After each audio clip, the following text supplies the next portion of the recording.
as Americans are paying more than ever for energy in their home, as Americans are paying more than ever for groceries, as Americans across the country were promised by Donald Trump that things would be made more affordable. They're less affordable. People living paycheck to paycheck. Donald Trump, though, is continuing his right-wing media tour, saying that we have no inflation. It's gone, he said. He did it. We're in a golden age. Prices are down, he says, on every single thing, and way down on energy, he says, not matching reality. But that seems to be a theme with Donald Trump. Here, play this clip. We have no inflation. Prices are down on just about everything. Prices are way down on energy, but prices are down for people.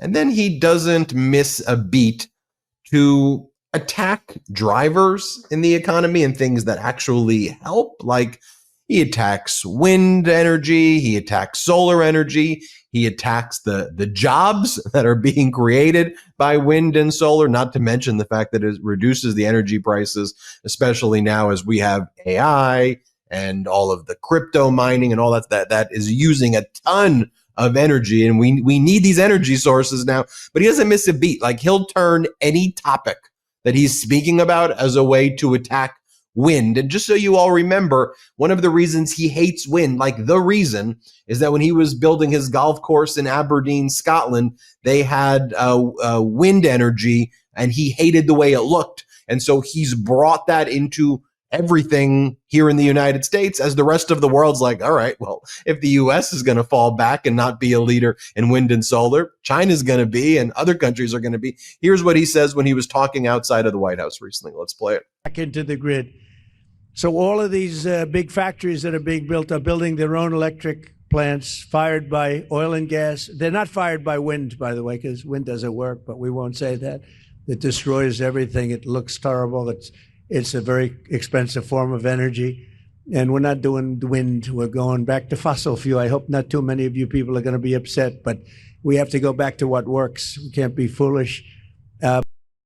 While actually being foolish right there. And then you have the U.S. Department of Energy posting things like this. Wind and solar energy infrastructure is essentially worthless when it's dark outside and the wind is not blowing.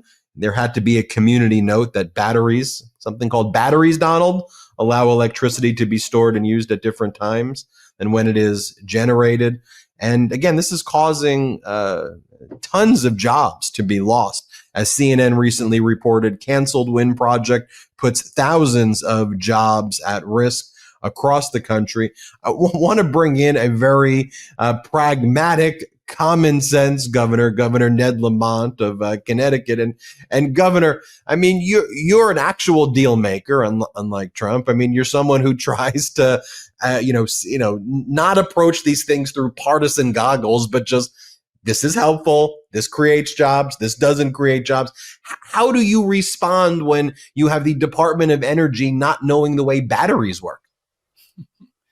Ben, nice to see you. Look, we have something called Revolution Wind. It's 80% complete. It's going to power probably 400,000 homes this time next year. It will dramatically bring down pricing because it reduces those peak pricing times during very hot days in August or very cold days in January. It represented hundreds of jobs. We were almost done. And at the very last moment, week ago Friday, Donald Trump pulled the plug on it. Happy Labor Day. 500 of you are laid off. Absolutely the opposite of everything they had assured us up till then.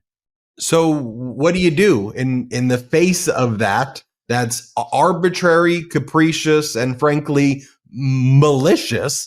There's no, like, you can't speak logically to them and say what you just said to me. So what do you do? And what do the people think right now in Connecticut and elsewhere on the East Coast? So here's what you do. You respond multifaceted. I've got the attorney generals of Connecticut, Rhode Island, and Orsted, who's the wind developer. They've all brought suit. This is a breach of contract way outside the norms. I'm trying to continue to have conversations with the Secretary of Interior, Secretary of Energy, saying this is the opposite of everything you had assured us. Let's get this back on track.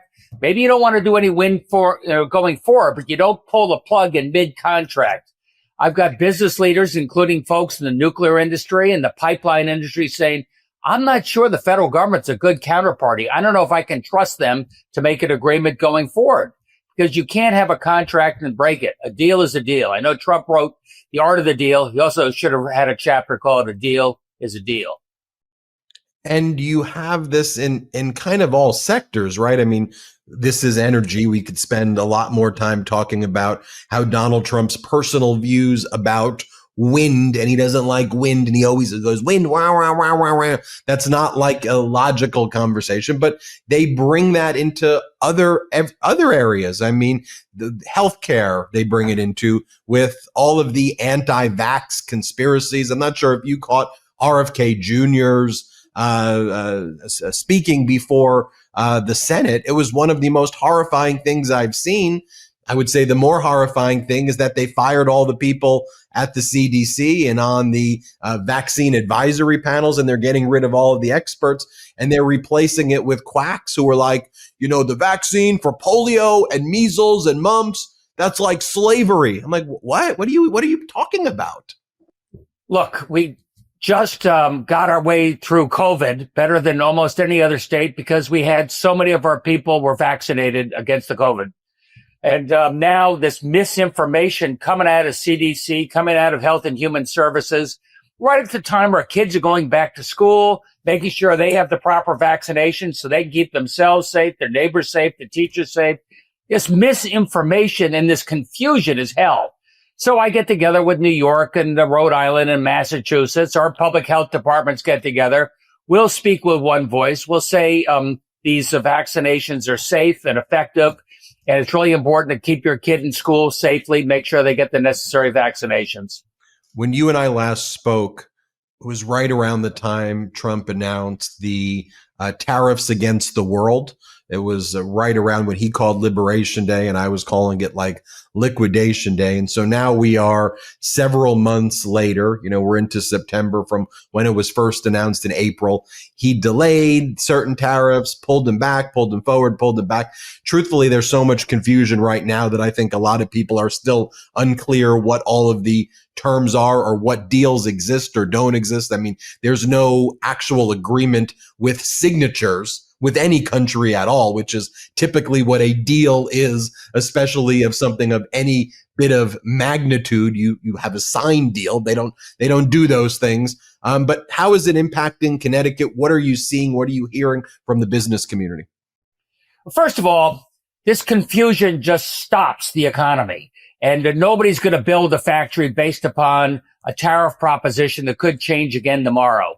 That's the problem with this administration. They're herky-jerky. They stop and start. That's a good way to hit pause or add 15% contingency to everything you do because you don't know what tomorrow will bring.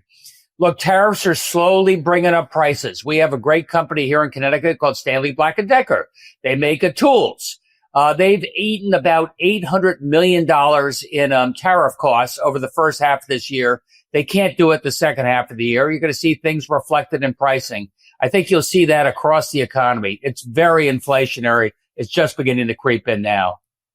I mean, as a business leader, which is your background before being a governor, I mean, just the very concept, though, that there are not signed deals. I mean, to me, is like a crazy concept. And then they have these oral understandings with a few country that are never in line with what the country actually says. And it's just sometimes talked about like this is normal behavior that, oh, this is what a trade deal looks like. I'm like, these are not trade deals. He's talking about like some top line tariff number in exchange for which country is going to make up the biggest fake number promise. Like, I'm going to invest 700 billion. I'm going to invest 600, but it's not actually binding. If anything, they're high interest loans that are discretionary. And then Trump pretends that he's investing $17 trillion he goes out and says, I'm currently investing 17 trillion. And then our like business media, they don't act like this is crazy. And I'm like, this is crazy. He's making up a number, $17 trillion. It would be great if he had $17 trillion invested in our company. He's making up the numbers. What do you think? Ben, you know what's even worse? Let's say he had a signed agreement. I don't think it'd be worth the paper it was written on. Nobody trusts it. You don't have a credible counterparty there. You're right. All these tariffs things, there's a lot of hot air. There are a lot of promises. Nothing's in writing. Our wind deal, that was in writing. That was done under the first Trump administration, right through the Biden administration, went through all the necessary permitting, went through all the necessary licensing, signed, sealed, and delivered. And then they pulled the plug at the last moment, right on the 10-yard line. It's just shocking. You've got to have somebody you can trust in order to do business. The Trump administration is losing the trust of the business community. And let's talk about just kind of going forward in Connecticut. What other issues are you hearing from people that may not be being talked about enough on the media? I'm often told some of the most important issues are those issues that are not being discussed out there. When you're out of town, when you're at the diner, when you're shaking hands, what are people frequently, in addition to what we've talked about, is there any other issue you're hearing frequently on people's minds? Yeah, you had the big, beautiful bill or the big bankruptcy bill, call it what you will. Nobody knows what the federal budget's going to be. They passed this bill. Now it's going through an appropriations process. We could have a shutdown of the federal government on October 1. You know, I'm a governor. I put together a budget. It has to be a balanced budget, by the way. We're in balance except for the fact we have no idea what the federal government's going to do, and they have no idea how to balance a budget.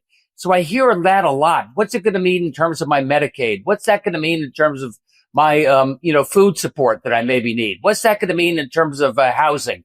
What that's going to mean in terms of energy, like wind power we've talked about? All that ambiguity and confusion out there casts a pall, gives you a sense of fear and pause. Before we go, any final message you want to get out to the 6 million Meidas Mighty subscribers out there, Governor? Hey, keep speaking out and talk to your friends in red states, not just in blue states. There's a lot of folks that I talk to, governors on both sides of the aisle, senators on both sides of the aisle. The red state guys are terrified to speak publicly, but if you talk to them, let them know how important this is.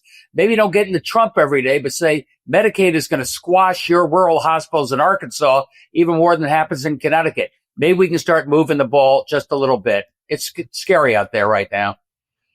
Governor Ned Lamont, Governor of Connecticut, thanks so much for joining us. Nice to see you, Ben. Everybody hit subscribe. Let's hit that 6 million subscriber mark this month. Thanks for watching.